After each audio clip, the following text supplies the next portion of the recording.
Our brain is a magnificent organ that we all use in our everyday lives. We all use every part of our brain for the most of our daily activities, whether it is doing, speaking, or thinking. We have believed that we are using 100% of our brain 24/7.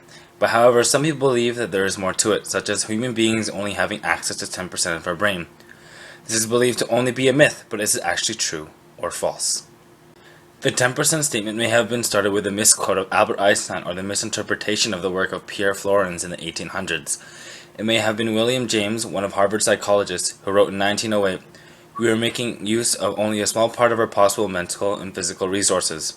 Another scientist named Carl Lashley went into further detail by removing large areas of the cerebral cortex in rats and found that these animals could still relearn specific tasks. We now know that the destruction of even small areas of the human brain can have devastating effects on behavior. That is one reason why neurosurgeons must be carefully map the brain before removing brain tissue during operations for epilepsy or brain tumors. They want to make sure that essential areas of the brain are not damaged. So what does it mean to use 10% of our brain? We came to the conclusion that by using 10% of your brain means only 90% of it is being unused and is still untapped, and that every day we use 10% of our maximum potential. Even if neurons are not firing action potentials, they may still be receiving signals from other neurons. Furthermore, from an evolutionary point of view, it is unlikely that larger brains would have developed if there was not an advantage. Certainly, there are several pathways that serve similar functions. Functional brain imaging studies show that all parts of the human brain function, even during sleep. The brain is active. The brain is still being used, and it is just in a different active state. Finally, the saying, "use it or lose it," seems to apply to the nervous system. During development, many new synapses are formed. In fact, some synapses are eliminated later on in development. This period of synaptic development and elimination goes on to fine-tune the wiring of the nervous system. Many studies show that if the input to a particular neural system is eliminated, the neurons in this system will not function properly. This has been shown quite dramatically in the visual system. Complete loss of vision will occur if visual information is prevented from stimulating the eyes and brain early in development. It seems reasonable to suggest that if 90% of the brain was not used, then many neural pathways would degenerate. However, this does not seem to be the case. On the other hand, the brains of young children are quite adaptable. The function of a damaged brain area in the young brain can be taken over by remaining brain tissue. Neurologist Barry Gordon describes the myth as false. Gordon has provided 7 parts of evidence revolving around the myth. Number 1. Studies of brain damage. If 90% of the brain is normally unused, then damage to these areas should not impair performance. Number 2. Brain scans have shown that no matter what one is doing, all brain areas are always active. Some areas are more active at any one time than others, but barring brain damage, there is no part of the brain that is not absolutely functioning. Number 3. The brain is enormously costly to the rest of the body.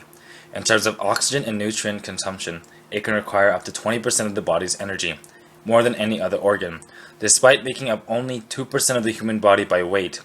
If 90% of it were unnecessary, there would be a large survival advantage to humans with smaller, more efficient brains. Number 4.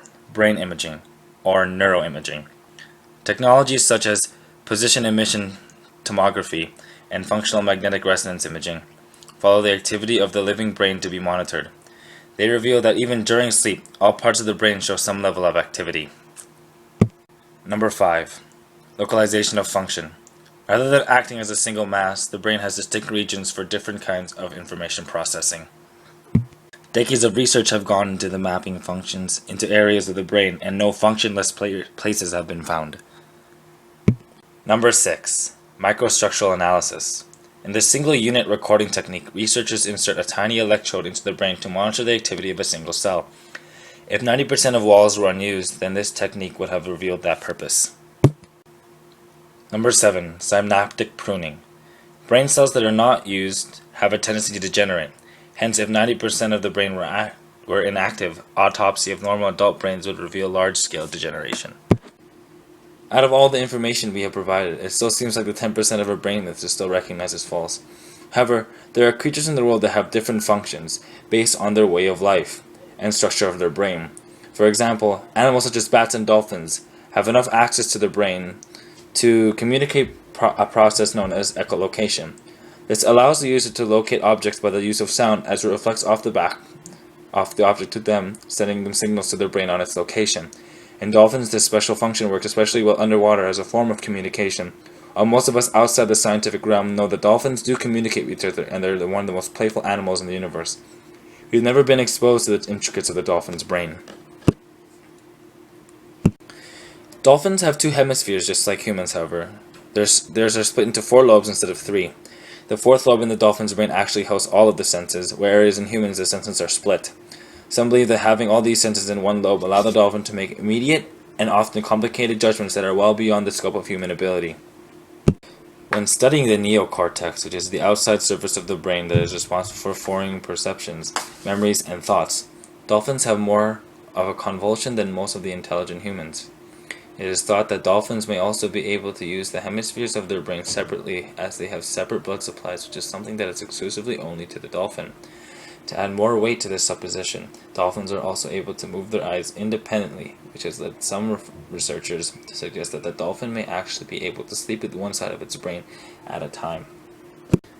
So in response, if this myth were true and able to crack and gain more access to our brain, eventually there is a possibility that humans as well may develop techniques such as echolocation or even further enhancement of regular body systems, such as a more powerful immune system, thinking process, and maybe even an increase in bone and muscular strength. Although parts of the brain have broadly understood functions, many mysteries remain about how the brain cells work together to produce complex behaviors and disorders. Perhaps the broadest, most mysterious question is how diverse regions of the brain collaborate to form conscious experiences.